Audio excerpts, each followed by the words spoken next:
The favor, my best friend, asked that broke us, a single, seemingly small request, reveals a manipulative side to a long held friendship, leading to a profound sense of betrayal. You know how you can live with someone for 20 years and think you know every thought in their head? I'm 48 years old, a landscape architect, with a wife I loved and a life I thought was an open book. But I was wrong. The first sign that I was living with a stranger came not in a harsh word or a fight, but in the way she looked at the dog, a look of pure, cold desperation I had never seen before. It started with that dog, a little black mutt we named Shadow. He was a sweet rescue dog, but he had this weird obsession with our garage. Every time we went outside, he'd trot over and just whine at the garage door. Sarah would always grab his collar and pull him away. I told her he was probably just curious, but she got a real hard look in her eyes. She started locking the garage door from the inside, even though it was always locked anyway. She said she was worried about him getting into the old boxes, but he wasn't a chewer, and I knew there was nothing in there worth hiding. I tried to act like everything was normal, but it felt like I was acting in a play. I went to work every day and drew blueprints for rich people's gardens. My job is about control and making things beautiful and organized. I kept my hands busy so my mind wouldn't wander to the garage. Sarah and I still had dinner on the porch every night, just like we always did. We talked about the kids and about our friends. It all sounded so real, so natural, but I could feel the distance growing between us. I tried to casually bring up the garage, but she would just change the subject. She'd get this tight, small smile on her face and start talking about something else. One night, she started talking about our 25th anniversary. She said we should plan a big trip for it. It was still a few years away, but I just went along with it. I told myself it was just stress from her job. She had been working longer hours lately, always on her phone. She said she was just dealing with her team. The dog Shadow became a constant little reminder of the weirdness. He would still sit by the garage door, his tail thumping softly on the ground. He would just stare at the door, as if he was waiting for something. Sometimes I would try to get him to come inside, but he wouldn't move. He would just stay there, a silent sentinel in the dark. I started to wonder if he was hearing things I couldn't hear. I told myself it was just a dog. He was probably just chasing a mouse. That night, I was taking out the trash, and I heard it. It was a very quiet sound. I froze and held my breath. It sounded like a muffled voice coming from inside the garage. I thought maybe I was just imagining it. My mind was playing tricks on me. I didn't sleep a wink that night, just kept replaying the sound in my head. It was a human voice, muffled but unmistakable, and I couldn't pretend otherwise. My perfect life had a crack in it, and it was getting bigger. The next morning at work, I couldn't focus on anything. All my carefully designed landscapes felt meaningless and hollow. I couldn't face Sarah with this new information. I knew she was hiding something from me. The feeling was a cold, hard knot in my stomach. The silence in the house that night was deafening. I waited until I knew she was asleep before I went downstairs. I felt like a criminal in my own home. I found the spare key for the garage hanging on a hook behind the pantry door. My hands were shaking so bad I almost dropped it on the floor. I unlocked the door from the inside and crept into the garage. The air was cold and stale, smelling faintly of mildew and old boxes. I flipped on the light switch, and the harsh glare hit me like a slap to the face. The garage was not full of old boxes. It was a makeshift living space. There was a small cot in the corner, a nightstand, and a few blankets on the floor, and there, sitting on the cot, was a woman I did not know. She looked at me with wide, terrified eyes. She had Sarah's same nose and the same shape of her mouth. She was looking at me like a cornered animal. My world stopped spinning on its axis right then and there. I had built my life on trust and communication. The betrayal wasn't about the woman in the garage. It was about the lie that had been living with us for who knows how long. My whole life with Sarah was suddenly a fabrication. My heart was pounding so hard I could hear it in my ears. I didn't know what to do. I didn't even know what to say. I went back inside and sat in the kitchen until the sun came up. I waited for her to wake up. When she did, I just put the keys on the table. The silence between us was so thick it felt like something I could cut with a knife. She looked at the keys, then at me, and her face went completely blank. I just told her that I had been in the garage. She started talking very fast, her voice a little too high and a little too strained. She told me the woman was her cousin, Marie, who had fallen on hard times. Marie had lost her job and her apartment. She said she was trying to get back on her feet. Sarah looked at me with those big, teary eyes. She said she didn't tell me because she knew I would say no. She said it was a family matter and I wouldn't understand. She made me feel like I was the bad guy for even asking. She made me feel like I was a terrible, unfeeling husband. I wanted to believe her. I wanted to just let it all go back to normal. We went for a walk a few days later. I tried to talk about it again, but she just shut down. She said we had already talked about it. She said she was dealing with it. I just felt so helpless. The truth was now a family matter. Her silence was a way to shut me out completely. I just felt confused and full of shame. I was ashamed that I was so suspicious. I was ashamed that I didn't trust her completely. I found myself apologizing to her for being so worried. It didn't make any sense, but I did it anyway. She smiled and said, "We were fine." The house felt different, like it had a new occupant. My wife and her secret were in a room I wasn't allowed to enter. I started to notice how often she was texting someone on her phone. She was always on it. She said it was for work, but I didn't believe her.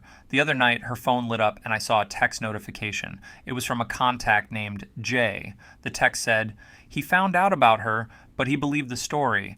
That text message from Jay was a cold shock to my system. The gaslighting was no longer working on me. I knew there was a whole other story here. I couldn't stop thinking about it. My mind was racing all the time. I started looking for more proof. I went through Sarah's phone one night while she was sleeping.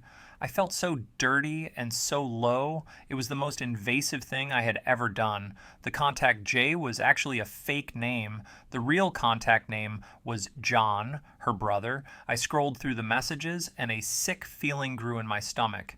The messages were filled with desperate pleas for money. John was telling her they were in deep trouble. They were hiding from someone. The texts made it clear that Marie was not a cousin. She was actually her sister, Jane. The whole story was a fabrication. Sarah was not just hiding a relative, she was protecting her brother and sister. They were in some sort of serious trouble. It wasn't about a lost job or an eviction. It was about a gambling debt, a huge one, that John owed to some very bad people. The texts from John were filled with threats, not from him, but from the people he owed money to. He was writing about how they were going to come for him. My heart was pounding. This was no longer just about a lie. This was about danger. This was about my family's safety. The whole house was now a hiding place. The garden I had so carefully designed felt like a trap.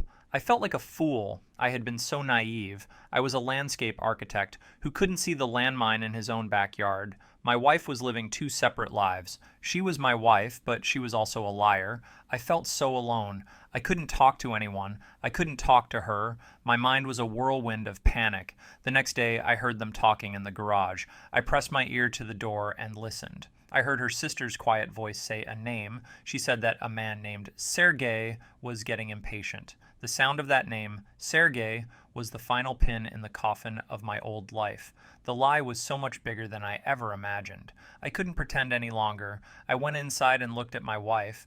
The woman who had been a stranger was now just a person in a desperate situation. I waited for her to go to bed, but I didn't get in with her. I just stood there in the dark. I needed to know everything. I woke her up and told her that we were going to talk. I said I knew about John and I knew about Jane. I said I knew about the debt and the man named Sergei. I just laid it all out there. She started to cry and the tears were real this time. She didn't try to deny it. She just looked at me with this haunted expression on her face. She said John was in deep with a loan shark from his gambling addiction. She said the man's name was Sergei and he was known for being brutal. She said they were desperate and she didn't know what else to do. She said she had been trying to pay him off with her own money for months. She had been taking money from our shared accounts. I felt so many things all at once. I was angry, I was heartbroken, but I was also just terrified. She put us all in danger for a lie. My safe, quiet world was a target now. All the perfect landscapes I had designed were just a backdrop for this nightmare. I had to make a choice. I could leave her and the problem, or I could stay and try to fix it. I could still just get in my car and drive away. The thought was tempting and so easy to do, but I couldn't. I couldn't leave her, not like that. I had to face this head on. It was my house, my life, and my family. This wasn't a secret anymore. It was a crisis. I I just looked at her and told her one thing. I told her that we were done with the lies, and now it was my turn to take control. The morning after my confrontation with Sarah was a quiet, cold war. We were still sharing a home, but felt like we were in separate countries. She was relieved that the secret was out, but also resentful that she had lost control. She was quiet and withdrawn, just looking at me with those haunted eyes. I had to talk to her brother and sister. I went into the garage for the first time on my own terms. I talked to Jane and John, and they looked at me like I was a stranger. They were both scared. John was a pale, nervous-looking man, and Jane looked defeated and exhausted. They told me about the debt. They told me about Sergei. The debt was immense, far more than I could ever pay. I just felt this deep and profound sense of dread. I was not a man who dealt with mobsters. I was a man who designed gardens. I felt like a little boy who had wandered into a battlefield. My wife had put my entire life in danger. I felt a new kind of resentment toward her. We were a team, but she had kept me completely out of it. She didn't trust me. I had to go to a lawyer who specialized in these types of things. I felt the shame of it all burning in my throat. He told me that there was nothing he could do. He told me to go to the police, but I knew that would only make it worse. The family had to disappear. They were not my family. I was now protecting people I barely knew. My perfect house was no longer a home. It was a prison. It was a hideout. I was now a part of their secret. I was a part of their dangerous, desperate life. I came home from the lawyer's office feeling defeated and alone. The world was so much bigger and colder than I ever knew. Our lives were not our own anymore. We had a new master, a man named Sergei. When I opened our mailbox, I found an envelope with no return address. Inside there was a small note.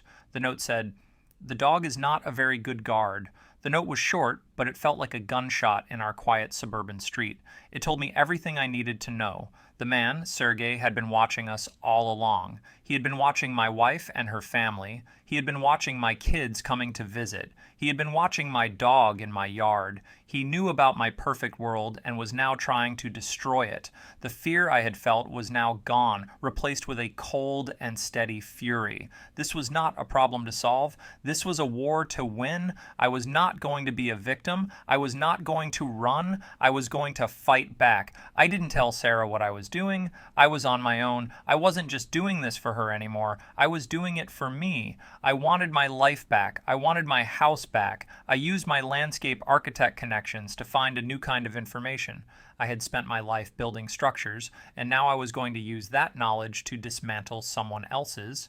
I started digging into the city's business permits. I was looking for a name. I was looking for Sergei. I found a few things under a few shell companies. I found the business names and the street addresses. They were all in a bad part of town. I found an address for a small import-export business that had a new permit for a warehouse. The owner's name on the permit was a fake name, but the lawyer listed on the permit was a real person. I paid a visit to the lawyer's office. I pretended I was a new business owner. I talked to his receptionist. She was a young woman who looked bored with her job. I made a fake appointment and left. But before I left, I saw a picture on her desk. It was of her and an older man. It was Sergei. The lawyer was his relative. I now had a name and a face and an office. This was my leverage. This was my first strike. It was not about peace. It was about taking back control. It felt good to finally do something. It felt good to be on the offensive. I now had an address, and I was going to use it. The feeling of being on the offensive was short-lived. I drove to the warehouse address and just sat in my car. I was watching the building, and my heart was pounding in my chest. I saw several men going in and out, and they didn't look like they were in the import-export business. They looked like they were waiting for something to happen. I sat there for too long, just watching. My phone started to ring, and the number was blocked. I answered it, and a calm, cold voice came on the line. It was Sergei. The voice was smooth, and it was without any emotion at all. He said he heard I was interested in his business. He then started to tell me about my life. He knew my job and my address and the names of my children. He mentioned the dog by name and told me he had a very nice face. It was not a threat. It was a statement of fact. It was a statement of his power. He said my wife was hiding her brother and sister. He said her brother was a terrible gambler. He said that the debt had been paid. He said that a new one had just been incurred. He said that this one was much bigger. My blood ran cold. The phone call ended. I just went home. I couldn't even think straight. I walked in the door and I told Sarah everything. She started to scream at me. She screamed that I had just made everything so much worse. She told me she had been trying to keep me safe. She was so angry, but I could see the fear in her eyes. The secret was not her burden anymore. It was mine too, and I was not prepared for it. I felt this intense, crushing guilt. I felt so incredibly foolish. I was a landscape architect, and I was now a part of a criminal enterprise. I felt sick to my stomach. My perfect little world was gone forever. It was replaced with a world of fear and shadows. My phone vibrated. I looked at the screen and I saw a text message. It was from the same block number. The text said that the new debt was $1 million. It also said that I had 24 hours to deliver it. $1 million in 24 hours was an impossible joke. The terror was replaced with a cold and quiet resignation. I was not going to get the money. I was not going to give him my life. I was not going to lose my house for a brother-in-law. I went to a coffee shop the next morning. I used my laptop with their free Wi-Fi. I went online and found every news outlet I could. I found every government agency that had to do with financial crimes. I found the FBI and the IRS. I wrote a long email and I didn't use my name. I used all the information I had. I gave them the names of the fake companies. I gave them the lawyer's name and the address. I told them everything I had seen at the warehouse. I wrote it all down in painstaking detail. It felt like I was writing a new blueprint for a project. This one was not for a garden. This one was for a wrecking ball. My hands were steady. My mind was clear. I was not doing this for justice or for peace. I was doing it to end this thing. I was doing it to get my life back. I sent the email. I bought a new burner phone on my lunch break. I went home and waited. I did not tell Sarah what I had done. I couldn't. She would have tried to stop me. She would have tried to save her brother and her sister. I sat in the living room and watched the television. My heart was pounding. The news came on and I saw a special report. The reporter was standing outside the warehouse I had visited. They were talking about a major raid. They were talking about an organized crime syndicate. They had images of the men I had seen. They had a picture of Sergei's lawyer. My plan had worked. I had won. It felt like nothing. The problem was gone. The threat was over, but my world was still just as empty. My perfect life was gone, and there was no coming back from what I had done. The silence between Sarah and me was now permanent. The news report was the end of the story. I had won the game, but there was no victory celebration. The silence that followed was heavier than the silence of the secret. We don't talk about it anymore. Sarah and I just exist in the same house. We eat dinner together every night. We ask each other about our days. We are still going through the motions. We are now two strangers in a quiet suburb. We are two people who know too much about each other. The perfect world I built with my wife is a ghost now. The foundation was a lie. My job feels different. I am still a landscape architect. I am still creating beauty, but the work feels hollow and meaningless. I see the perfect gardens and know what ugly truths lie beneath them. I got my life back, but it is not my life anymore. The perfect house is a museum of what we had. John and Jane are gone. They are somewhere else now, starting a new lie. They didn't even say goodbye. I don't think about them. I just think about the silence.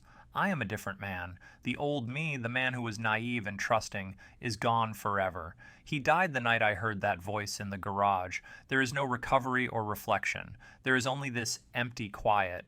There are no lessons learned here. There is no comfort to be found. There is just the empty garage. The dog, Shadow, no longer whines at the door. He knows it is just a garage now. He knows the secret is gone. The secret is gone, and nothing is left.